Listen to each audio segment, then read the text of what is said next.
साथियों नमस्कार। साथियों, आज हम बात करेंगे एक बहुत ही गुणकारी पौधे की, जिसको गरीब के घर का डॉक्टर कहा जाता है और जिसको धरती की संजीवनी भी बोला जाता है। जी हाँ, आज हम बात करेंगे गिलोय की। तो सृष्टि के रचयिता ने इंसान के, जीव जंतुओं के जरूरत की सब चीज़ें इस नेचर, इस प्रकृति के अंदर दी हुई है, लेकिन हम उनके बारे में मंथन कब करते हैं? जब हमें उनकी ज़रूरत होती। जैसे कि समुद्र मंथन हमने किया था तो उसमें विष भी निकला था और अमृत भी निकला था। इसी तरह हमने इस गिलोय, तो ये पहले से था, लेकिन ये कब ज़्यादा सामने आया? इसका मंथन हमने कब किया? कोरोना के टाइम पे।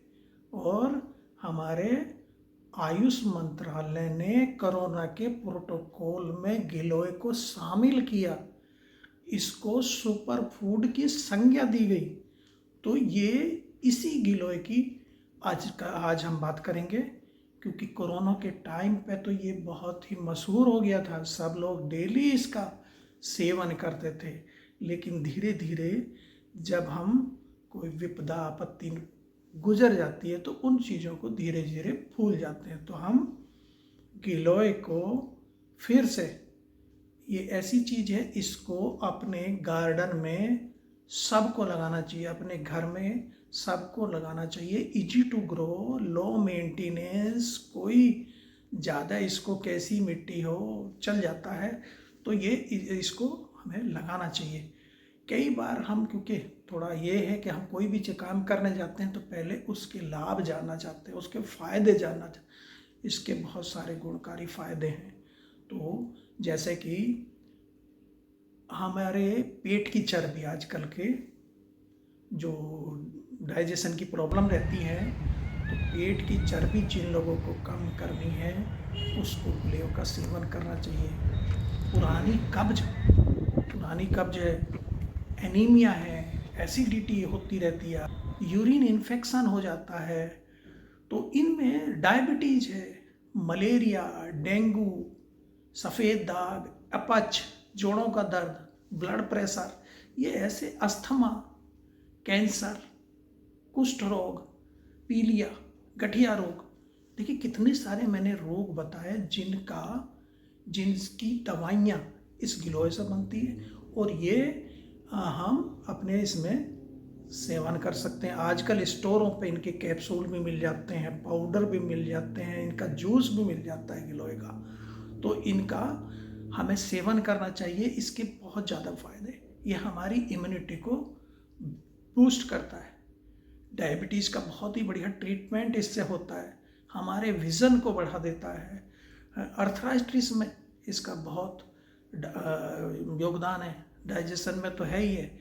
तो ये हमारे क्रॉनिक जो फीवर होते हैं उसमें ये फ़ायदेमंद करता है। तो ये हमारा बहुत सा रेस्पिरेटरी हमें प्रॉब्लम्स होती है, एजिंग की प्रॉब्लम, उम्र जैसे जैसे बढ़ती है तो एजिंग की समस्या सामने आती रहती है, तो उसमें भी ये एजिंग में भी हमारे लिए बहुत ही फ़ायदेमंद है। तो नेचुरल इम्यूनिटी बूस्टर है। इसको हम गिलोय तो कहते हैं, गुडुचि भी कहते हैं, लोकली गुडुचि भी इसको बोलते हैं। तो गुडुचि से भी ये जाना जाता है। एंटीऑक्सीडेंट्स इसके अंदर होते हैं, हमारे ये बोन हेल्थ, हमारी mental health, kidney health, brain health, ऐसी ऐसी चीज़ों में ये बहुत हमारे फ़ायदेमंद है। तो इसको हमें गिलोय को अपने यहाँ ज़रूर उगाना चाहिए। तो गिलोय जो है भारत का, ये मूल निवासी है, भारत का ही पौधा है। और जैसे मैंने बताया, ये बहुवर्षीय पौधा है। इसके जो पत्ते होते हैं ना, वो पान की तरह के होते हैं। और इसका जो वैज्ञानिक नाम है टिनोस्पोरा कार्डिफोलिया है। और एक इससे ही मिलता जुलता दूसरा, इसी की बहन समझिए, वो इसी के परिवार से है, इसी की फैमिली का है, वो भी भारत का मूल निवासी है, टिनोस्पोरा क्रिस्पा। ये जो असली जो हमारा गिलोय है, जिसका हमें सेवन करना चाहिए, जो जो हमारा कार्डिफोलिया है, उसका हमें सेवन करें। क्रिस्पा को जो हमारे आयुर्वेद के विशेषज्ञ डॉक्टर है, वो खास विशेष बुखार में देते हैं, लेकिन वो भी इससे मिलता ही जुलता है पौधा है, और उससे उसका सेवन कुछ लोग करते रहते हैं, तो उसकी वजह से कई बार नुकसान हो जाता है। कई बार कहते हैं कि लीवर की प्रॉब्लम इससे आ जाती है। तो ये वो नकली वाला ये पौधा है, ये हमारा क्रिस्पा जिसको मैं कह रहा है, वो वाला गिलोय है। हम गिलोय को अमृता अमृता के नाम से भी जानते हैं, कॉमन नेम है इसका अमृता। अमृता मतलब ये अमृत की तरह है, इसे कहीं भी डाल दीजिए, ये चलता ही रहता है, मरता नहीं है ये। अगर ये पत्तियां पूरी गिरा भी देगा तो जैसे ही इसको सही मौसम मिलेगा, बरसात आएगी, फिर से पत्तियां इसमें आने लगे। तो ये अमर है एक तरह से। तो इसको गुड़ूची, चक्रांगी, जीवंतिका, ऐसे ऐसे बहुत सारे नाम से पुकारा जाता है। तो इसकी मैनी स्पर्मेसी फैमिली का पौधा है ये। जीनस इसका रेनकुलस है। तो ये पौधा सामान्यतः जब हम उगाते हैं तो ऐसी जगह उगाते हैं, इसको सहारा चाहिए। 20 फीट तक इसकी बेल चलती है ना, 20 फीट तक चली जाती है। तो इसको कहीं हम पेड़ पे चढ़ाते हैं, जैसे आम के पेड़ पे चढ़ा देते हैं, इसको सहारा देना होता है। नीम के पेड़ पे, तो नीम गिलोय सबसे अच्छा माना जाता है। ये जिस पेड़ पे चढ़ता है उसके सारे गुण अपने अंदर ले लेता है। तो नीम एक अच्छा गुणकारी पौधा है, तो उसके गुण भी अपने अंदर ले लेता है।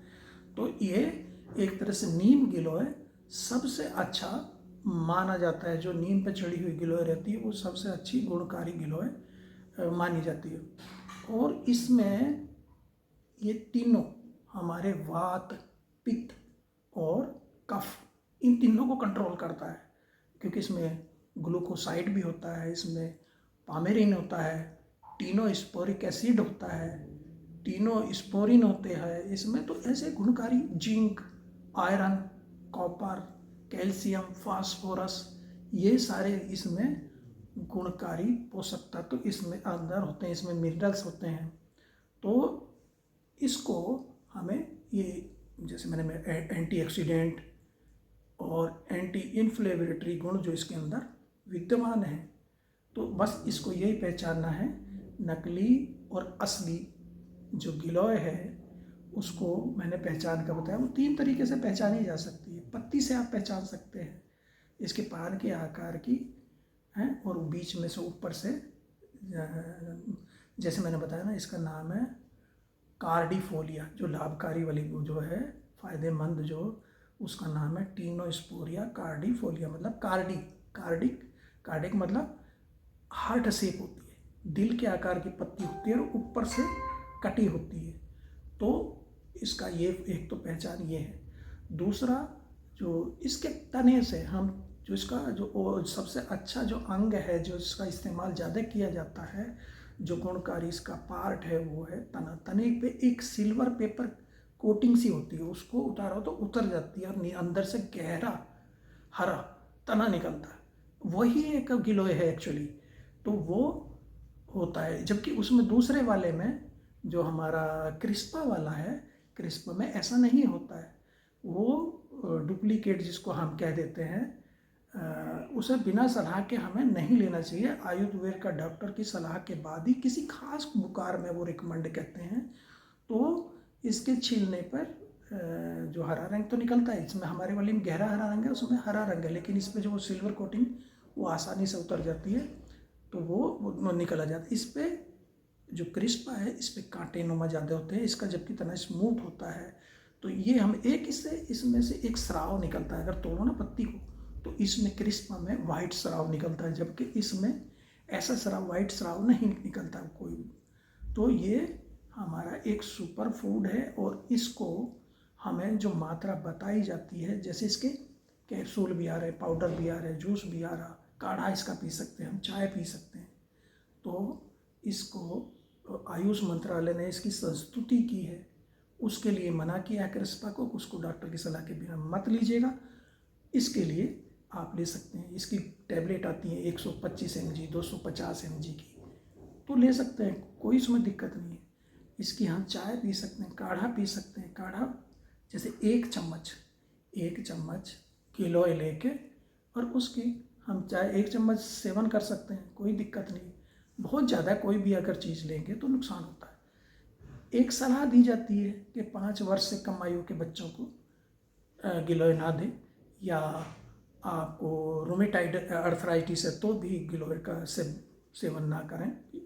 लो ब्लड प्रेशर वालों को परहेज करने को कहा जाता है गिलोय का। तो तना जो होता है ना, इसमें स्टार्च बहुतायत में पाया जाता है, तो ये भी इसका फ़ायदा है। तो ये बहुत सारे फायदे मैंने इसको बताए, और ये इसका प्रोपेगेशन बहुत आसानी से, ये बीज से भी हो जाता है, डिवीजन से भी हो जाता है, कटिंग से बहुत आसानी से हो जाता है।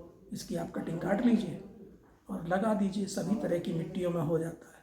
पीले रंग के छोटे छोटे फूल गुच्छों में आते हैं, और गुच्छों में इसके फल आते हैं लाल रंग के, तो ये भी एक इसकी पहचान है। और आयुर्वेद में तो बहुत फायदेमंद है। इसके जो बीज है वो मिर्च के दाने की तरह सफ़ेद होते हैं, और फल इसके लाल रंग के, जैसे बताया मटर के आकार के। तो ये इसके बहुत सारे फ़ायदे, इसकी पहचान की विधि, इसके कुछ मोटे मोटे आसानी से लेने के तरीके मैंने आपको समझाए। तो इनको आप अपने घर में, गमले में, ज़मीन में, हम टेरेस गार्डन में, जहाँ तक इसे कटिंग से लगाने की बात है, तो इसकी कटिंग थोड़ी ऐसी साइज़ की जैसे पेंसिल के आकार की कटिंग हो, पुरानी कटिंग हो, और 7-8 इंच की लंबी हो, और उसको 45 डिग्री पे आप काट लीजिए। उसकी सभी पत्तियां हटा दीजिए, और जहाँ से काटा आपने वहाँ फफूंदीनाशक, ग्रोथ हार्मोन लगा के 4 इंच गहरी गाड़ दीजिए, और गाड़ के उसको पानी का स्प्रे कर दीजिए। नमी इसमें बनी रहनी चाहिए, और सीड में रख दीजिए, या पार्सल सीड में इसको रख दीजिए। इसे पानी बहुत ज़्यादा नहीं चाहिए, सनलाइट, हाँ, इसके पौधे को फुल सनलाइट चाहिए। तापक्रम की जहाँ तक बात है, इसको 25 से 35 डिग्री के टेम्परेचर इसका आइडियल टेम्परेचर है। और बरसात में पानी से बचाने के लिए, क्योंकि पानी की बहुत ज़्यादा इसको आवश्यकता नहीं रहती है, तो इंडोर में रख लेना उचित रहता है। उर्वरक की जहाँ तक बात है, बहुत ज़्यादा इसको उर्वरक की अतिरिक्त आवश्यकता नहीं होती। हाँ, इसके गमले में आप कभी कभी जो है 1 मुट्ठी कंपोस्ट उसमें डाल दीजिए, तो इसकी पूर्ति हो जाती है। प्रूनिंग की भी इसमें बहुत ज़्यादा आवश्यकता नहीं है, लेकिन ये बहुत ज़्यादा पड़ती है। इसके सेब को कंट्रोल में रखने के लिए आप इसकी टहनियों को काट सकते हैं। कीट रोग इसमें कोई लगता नहीं है, तो बहुत ही ईजी ग्रोइंग है। बीज से अगर आपको बोना है तो बीज को पानी में भिगो दीजिए, और अगले दिन फिर मिट्टी में उसको दबा दीजिए, हल्की सी मिट्टी ऊपर डाल दीजिए। तो ये हम बीज से भी इसको उगा सकते हैं, और कटिंग से भी इसको कर सकते हैं। होम गार्डन में हम इसको फरवरी से लेकर अप्रैल तक इसको लगा सकते हैं। इंडोर अगर लगा रहे हैं तो जून जुलाई में बीज से लगा लीजिए, तो बहुत बढ़िया रहता है। गमले का साइज़ थोड़ा 10-12 इंच का गमले का अगर साइज़ हो, वेल ड्रेन गमला हो, तो अच्छा रहता है। मिट्टी तो कोई भी ले लीजिए, कुचल जाता है। और 5.5 से 7 अगर इसकी pH है, तो बहुत इस चीज़ की मिट्टी के रहता है, और 10 दिन में इसमें जमाव होना शुरू हो जाता है। तो इसको जब बोएं तो मिट्टी को नम रखें। बीज को अगर बोएं या कटिंग आप लगा रहे हैं तो मिट्टी को नम रखना है, लेकिन बहुत ज़्यादा इसको पानी की आवश्यकता नहीं होती है। इसलिए वेल ड्रेन गमला, इसमें अगर ज़्यादा पानी है तो निकल जाए, तो ये हमें ध्यान रखना है इसमें। बाकी आसानी से बिगिनर के लिए बहुत ही बढ़िया है, तो इसको हम उगा सकते हैं। तो थैंक यू दोस्तों।